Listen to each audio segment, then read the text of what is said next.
A ti te gusta la bachata, a mí me gusta el rock, a mí me gusta bajo cero, a ti te gusta el sol, a mí me gusta caminar. Hola a totes i a tots, com esteu? Bueno, a veure, avui, què anem a treballar avui? Anem a treballar els articles, ¿vale? I per a treballar els articles, així tenim esta presentació, ¿vale? Que està molt xula i està molt guai. Vinga, comencem. A veure, primer que res. A veure, algú sap el que són els articles? Algú de classe sabria dir-me-ho? Li sona aquesta paraula? No? Segur? Ningú? Bueno, abans de veure què són els articles, anem a recordar un poquet els tipus de paraules que ja hem vist, perquè els articles són uns tipus de paraules, ¿vale?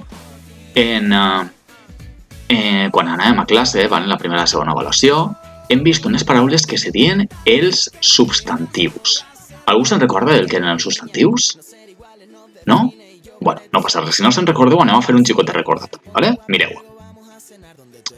Els substantius són les paraules que anomenen animals, persones o objectes i coses ¿vale? I poden ser de dos tipus, que això ja ho estudiarem, ¿vale? Teníem els substantius comuns i els substantius propis.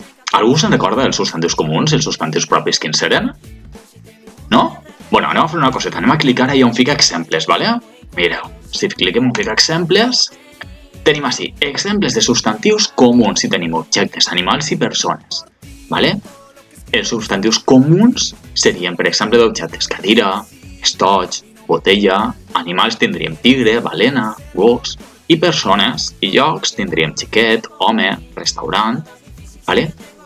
I després, els substantius propis són noms de persones, noms d'animals, noms de llocs, com per exemple de països o de pobles, ¿vale? En quant als objectes podrien ser marques de roba, marques de sabates, ¿vale? Mireu, així tenim uns bons exemples que vos he ficat per a que tingueu clar quins eren els substantius propis, ¿vale? Per exemple, d'objectes hem ficat Nike, Adidas, Vans, ¿vale? D'animals hem ficat Sharky, Toby, Luna, i de persones o llocs hem ficat Ainhoa, Calp o Itàlia, ¿vale? Tot això serien substantius propis.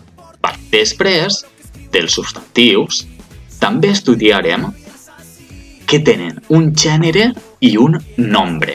Vale, anem primer amb el gènere. Algú se'n recorda què era el gènere del substantiu?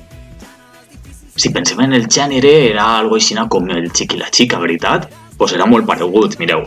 Apretem hacia gènere i ens apareix que poden ser masculins o femenins, ¿vale? Els substantius poden ser o masculins o femenins, ¿vale? Per exemple, així en els exemples tenim que ficar masculins.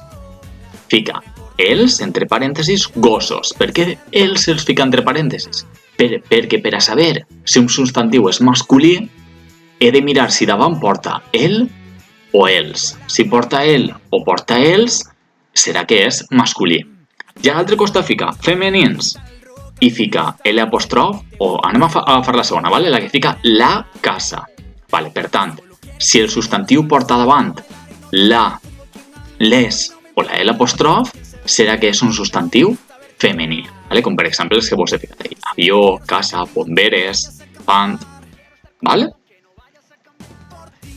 Això és un poquet el repàs del que hem donat en aquestes dues primeres avaluacions, ¿vale? I ara anem a seguir un poc més amb aquesta paraula que vos havia presentat al principi de tot, que eren els articles, ¿vale? Seguim, mireu. Els articles. Què són els articles? Molt fàcils. Són les paraules que ens indiquen si un substantiu és masculí o és femení, ¿vale? És a dir, aquestes paraules que antes hem vist entre parèntesis, ¿vale? I tenim de dos tipus, els masculins i els femenins. En els masculins tenim que són el, els, l'apòstrof, un i uns. I en els femenins tenim la, les, l'apòstrof, una i unes. I direu, Víctor, per què l'apòstrof estan les dues? I és perquè l'apòstrof se pot ficar tant en paraules masculines com en paraules femenines, ¿vale? Però això ja ho veureu de cara a l'any que ve i sobretot a 5è i a 6è que ho explicaran un poquet amb més deteniment. Nosaltres tenim que tindre clar quins són els mateixos masculins i quins són els femenins, ¿vale? Que us teniu així a la pantalla. Seguim. Mireu, anem a veure exemples, ¿vale? Per exemple, mireu, si vos he fet un tipus d'activitat que podríem fer, que diu, troba els articles en les oracions següents. La primera oració diu, la casa té un gat de color roig, ¿vale? Doncs els articles que tindria esta oració seria la i una, ¿vale? En l'altra, l'estoig és d'una amiga meua. Ahí els articles que tindríem seria la l'apòstrof i una.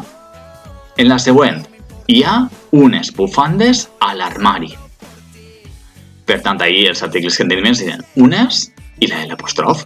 I l'última hi ha uns xiquets de la classe de tercera estan en el gimnàs. Ahí els articles que tindríem és uns, la i el.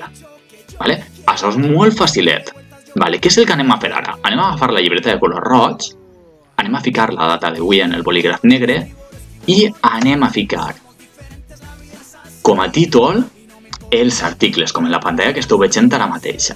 Vale? Després, amb el bolígraf blau, anem a copiar.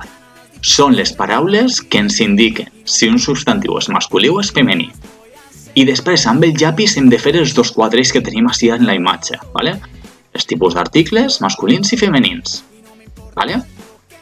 I després de tot això ja farem les activitats. I les activitats les farem mitjançant uns jocs que teniu en la pàgina web de la nostra classe. ¿Vale?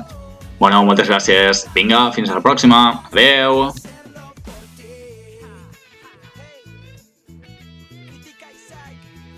Conexión Canaria y Colombia. Nicolás Mayorga.